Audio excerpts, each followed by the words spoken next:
트럼프가 밝혀놓은 세계관을 조목조목 밝히면서 허튼 생각하지 마라 라고 경고장을 딱 날린 거예요. 그럼 트럼프가 일단은 지금 롤오버를 차환을 해야 되는데 갑자기 국채금리를 올릴 수 있는 세력이 자기한테 경고장을 날리니까 일단은 일부 후퇴해서 보자라는 거죠. 스코 베센트가 중간에 있고, 네. 그러니까 그 월가 헤지펀드 대부였던 이제 조지 소로스였나? 이제 그 영란은행을 공격했던 이제 그 동참했던 사람이죠. 그 스코 베센트가 중간에 이제 완충 역할을 해주는 인물이니까 이 스코 베센트를 통해서 월가의 어떤 기류를 계속 받았을 거고, 이제 전해 들었을 거고, 이게 어떤 의미인지 해석했을 거고, 그 해석에 따라서 이제 그러면 지금 우리가 하는 거를 좀 이제 일부 후퇴해서 보자라고 해서 이제 일부 후퇴한 거죠. 일론 머스크는 이제 그 와중에 그런 기류 속에서 스코 베센트의 무게 중심이 실리고 자기한테 이제 치러졌던 힘들이 빠져나가니까 자기는 테슬라 자동차가 불지르고 뭐 맨날 매출 감소되는 거를 감수하고도 이 전쟁을 치르려고 하고 있었는데 대통령이 갑자기 장수들에게 후퇴 명령을 내리니까 그렇죠. 못 믿겠죠 이제. 그럼 내가 이 전선에 참여해야 되나라는 생각을 했을 거고 그러니까 이제 130일의 임기가 끝났을 때 연장 안 하고 바로 그냥 경혈선에 복귀했잖아요. 그러니까 이게 근본적으로는 지금 감세안의 어떤 불만으로 터졌다 아니면 뭐 여러 가지가 있을 거예요. 그러니까 그 안에 이제 그 전기차 업체들에 대한 보조금 때문에 뭐 열받았다라는 게 있지만 그 밑에 뿌리에는 근본적으로 어떤 세계화와 반세계화의 전쟁, 그리고 월가와 민주당, 그리고 빅테크와 트럼프 간의 이 전열이 지금 이제 흐트러진 거죠. 그러니까 일론 머스크는 그걸 알았고 거기에 불만을 표했고 이탈한 거죠. 근데 근본적으로 그러면 이게 트럼프와 머스크기 때문에 지금 이런 전설을 형성한 거냐라는 건데 그게 아니거든요. 그 반세계화 움직임은 세계사적인 어떤 거대한 거시경제적인 흐름이거든요.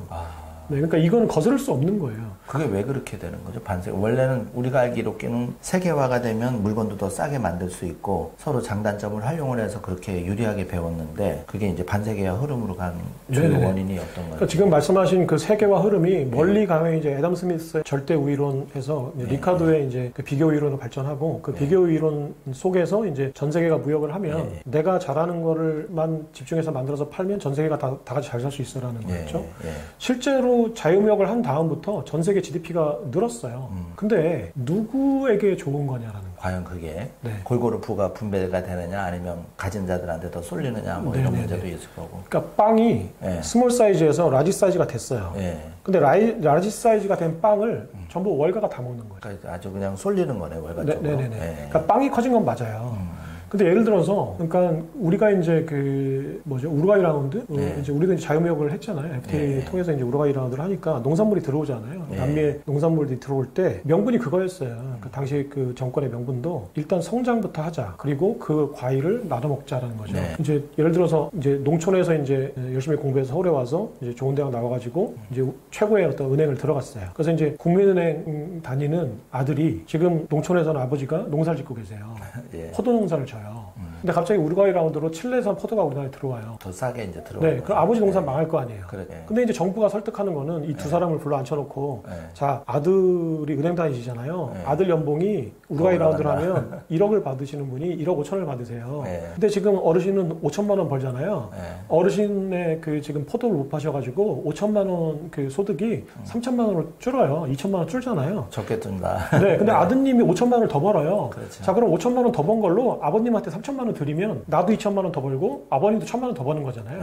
근데 연봉이 5천만 원 오른 아들이 아버지에게 3천만 원 안 드리면 아버님은 알코올 중독자가 되는 거죠.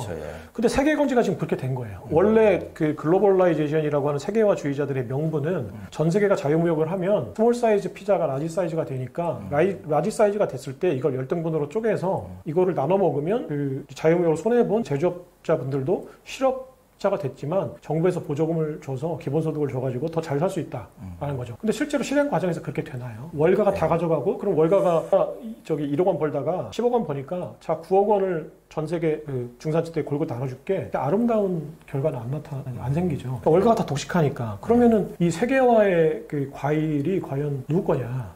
라는 거예요. 근데 사람들은 그 재건축 그 아파트 조합을 가서 취재를 해보면 금방 알거든요. 재건축을 하면 나도 10억을 벌어요. 근데 옆집 사람이 20억을 벌어요. 그러면 나도 10억을 버니까 동의할 것 같잖아요. 나도 어찌됐건 나도 10억을 버니까. 그러면 옆집 사람이 더 번다는 이유만으로 반대해요. 이게 사람이거든요. 그러니까 내가 더 잘 살게 되는 것도 중요하지만 다른 사람보다 잘 살아야 되는 거예요. 그러니까 내가 못 사는 것도 싫지만 다른 놈보다 못 사는 건 더 싫은 거예요. 그러니까 사람 이게 이제 인간이니까 그렇다면 스몰 사이즈가 라지 사이즈가 된 건 좋은데 그 빵을 월가가 다 먹잖아. 이건 나는 싫은데. 그러면 이 프레임을 뒤엎어야지. 라고 하는 게 이제 그 세계화가 된 지 50년 만에 몰락한 미국의 중산층들이 가만히 보니까 우리가 지금 저기 철강업체가 문을 닫고 자동차 업체가 문을 닫고 러스트벨트가 몰락한 이유가 결국은 세계화 때문이구나. 이제 원인을 안 거예요. 옛날에 못 살 때는 내가 왜 이렇게 지금 힘들지? 라고 원인을 모를 때는 공격 대상이 없으니까 그냥 인내하고 참고 그냥 받아들였는데 그 진단을 해준 거죠, 누군가가. 내 잘못이 아니고. 내 잘못이 아니라 이거는 세계화 때문이야. 그럼 세계화는 누가 만든 거야? 레이거노믹스가 만든 건데 그때 월가가 이제 그러면 금융상품을 팔면서 이제 달러를 많이 발행하기 위해서 전 세계 금융 자격을 시킨 건데 그렇게 따지면 IMF도 사실은 자본 자유가 안 돼 있는 나라들을 이제 공격한 거예요. 헤지펀드 자본들이. 그렇죠. 그리고 이제 월가가, IMF가. 그럼 이게 모여서 어떤 조직적인 행동을 한 건 아니지만 암묵적인 연대거든요. 어떻게 하는 게 자기들한테 이득이 된다는 거를 서로 동의하고 암묵적으로 동의한 거예요. 그러면 미국의 정부, 월가, 그 다음에 IMF, IBRD, 그 다음에 헤지펀드, 사모펀드들이 아시아라는 그 닫혀있는 이 시장을 우리가 열어야 그럼 쟤네들이 자본시장을 개방해야 달러가 들어가서 투자하고 먹튀하고 나오는데 한국이라는 나라는 자본시장을 개방하지 않았어. 그러니까 달러가 들어가서 자산을 샀다가 먹튀할 수가 없는 거야. 그러면 저 한국이라는 나라를 문으로 개방하려면 자본 개방을 시키면 어떻게 되지? 라고 하니까 부도 내면 돼. 그럼 부도 내면 IMF가 구제금융을 해줘야 되고 구제금융 해주는 조건으로 자본 자유를 시키는 거야. 이 전략으로 말레이시아부터 시작해서 일본까지 이제 다 금융위기가 나고 각각 다른 상태로 구제금융을 받든가 안 받든가 여러 가지 선택을 했지만 우리나라는 구제금융을 받고 자본시장을 개방하는 선택을 한 거죠. 그게 이제 월가와 IMF, 그 다음에 WTO, 그 다음에 IBRD, 그 다음에 민주당. 레이거노믹스는 공화당이었지만 이게 이제 극대화된 게 그 자본시장 개방이라든지 이게 이제 결국은 민주당의 클린턴 정부 때 가서 극대화되거든요. 그러니까 지금은 민주당 월가 연대 구도가 됐어요. 원래 시작은 이제 공화당이 시작한 레이거노믹스였는데. 그래서 공화당은 이제 고립주의나 이제 미국만 그냥 잘 살자 이런 이제 어떤 아이덴티티가 형성이 됐고 민주당은 전 세계를 세계화해서 그러니까 위아더 월드로 잘 살자. 이렇게 이미지가 이제 아이덴티티가 생긴 거죠.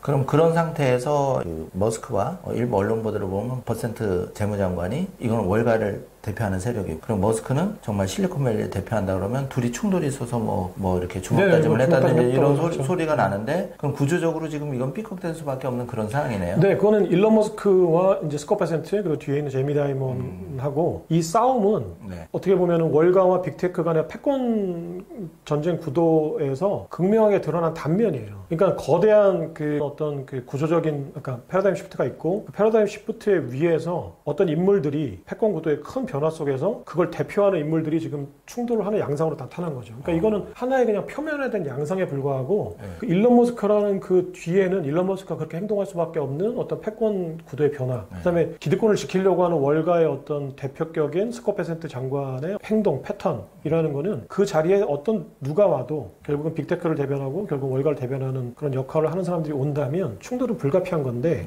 이제 일론 머스크라는 캐릭터가 워낙에 이제 세니까 그 이제 트럼프라는 캐릭터도 세고 이게 이제 어떻게 보면 그 양상이 굉장히 극단적으로 드러난 거죠.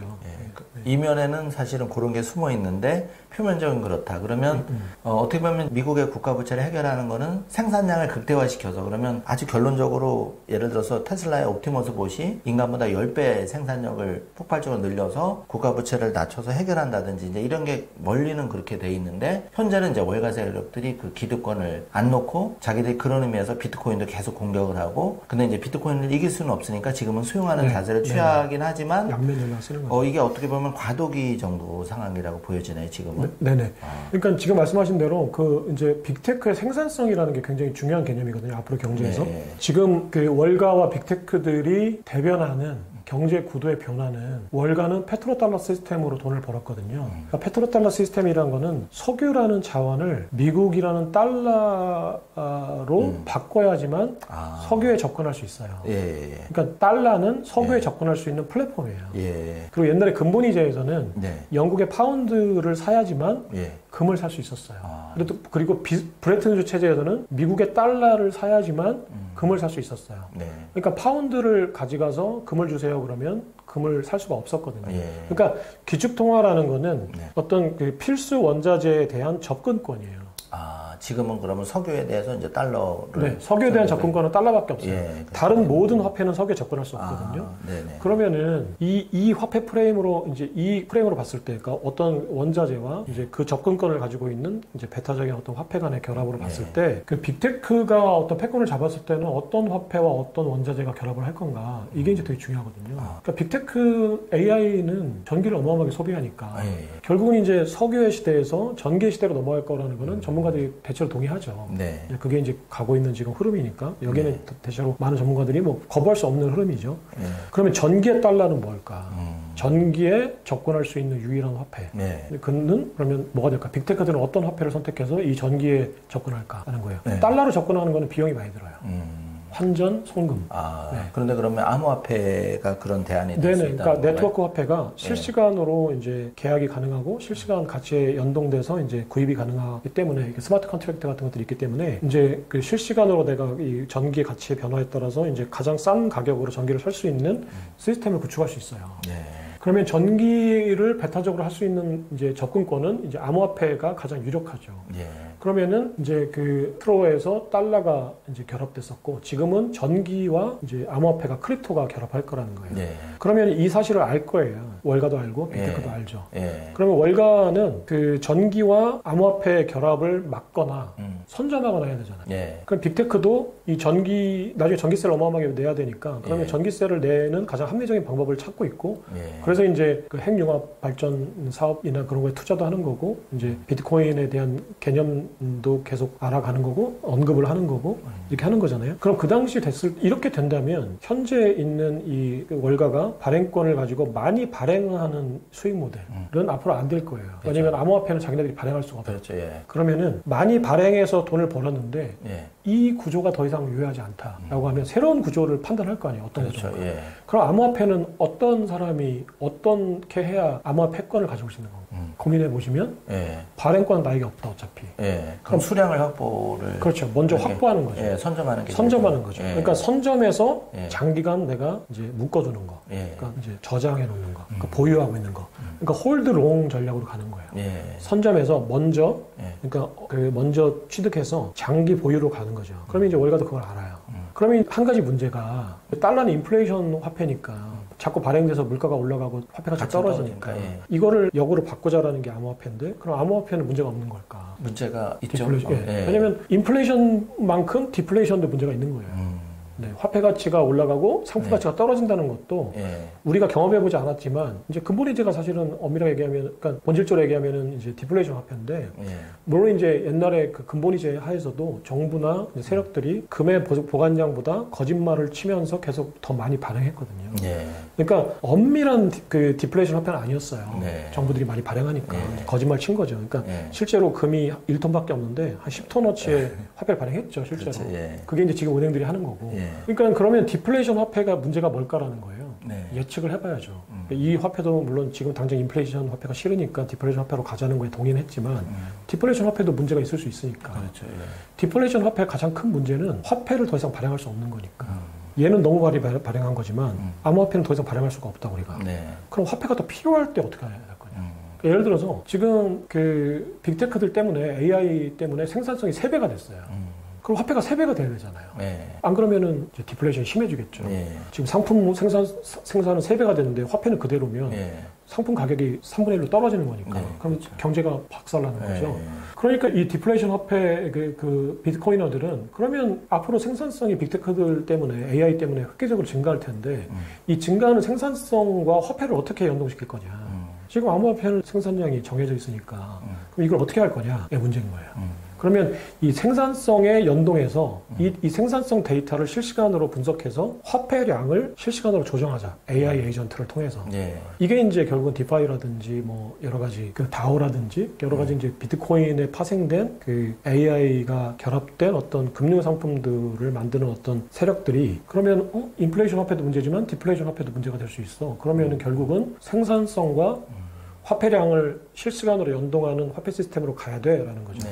그래서 이제 3% 정도의 어떤 생산성 증가가 있을 때는 거기에 실시간으로 대응해서 3% 정도의 화폐량을 늘리는. 그러면 이제 화폐량과 가는 거죠. 그러면 이제 이것도 결국은 이제 빅테크들이 하겠다는 거니까 월가한테는 그 시스템이 이제 아무래도 빅테크보다는 이제 약할 테니까 월가는 그것도 싫은 거예요. 어떤 변화가. 머스크하고 트럼프 전쟁 얘기하다 시스템적으로 이제 그렇게 흘러왔고, 그래서 이제 비트코인이 이제 다음에 그 넥스트가 뭘 될까, 그리고 전기가 필요한 얘기까지 했는데, 그런 의미에서 이제 그 머스크가 자체 회사인 메가팩이라든지 에너지, 우리는 에너지 사업 회사다 이렇게 표방을 한 거는 약간 그런 송년지명이 있어서. 그럼요. 그러니까 그 일론 머스크가 궁극적으로 하려고 하는 사업은 본인이 명시했건 명시하지 않았건 일론 머스크의 사업을 다 종합하고 엮어보면 일론 머스크는 전기차를 만들겠다, 뭐 로켓을 띄워서 뭐 발사체 사업을 하겠다, 이런 수준의 그 지금 비전을 그리고 있는 게 아니거든요. 그보다 더 큰 비전을 그린다는 거죠. 네네네. 지금 일론 머스크의 사업을 보면 일단 전기 저장 장치가 들어가 있어요. 전기차에도 들어가고 이제 메가팩, 이제 파워월 같은 이제 배터리 사업을 실제로 하죠. 그래서 이제 뭐 리튬이나 이제 심지어는 뭐 니켈 같은 그 배터리 만드는 사업도 굉장히 역량이 축적돼 있고, 이거를 이제 배송, 디스트리뷰션하는 기술도 상당히 있어요. 그러면 머스크가 에너지 기업을 표방했다고 했는데, 그 에너지 기업을 표방한 게 비트코인과 연계해서 어떤 큰 포석이 있었을까요? 네네. 그러니까 일론 머스크는 전력 공급망 독점 사업자가 되려는 거예요. 이제 실제로 일론 머스크가 그걸 의도했건 의도하지 않았건 일론 머스크의 사업을 다 종합하면 글로벌 전력 서플라이 체인의 어떤 독과점 지배적 사업자가 돼서 전 세계에 전력을 공급해주고 거기서 구독 서비스를 통해서 내가 지속적인 어떤 현금 흐름을 만들려고 하는 업체거든요. 독점 업체. 그러니까 일론 머스크하고 팔란티어 페터틸이 하려고 하는 거는 무조건 독점 기업이에요.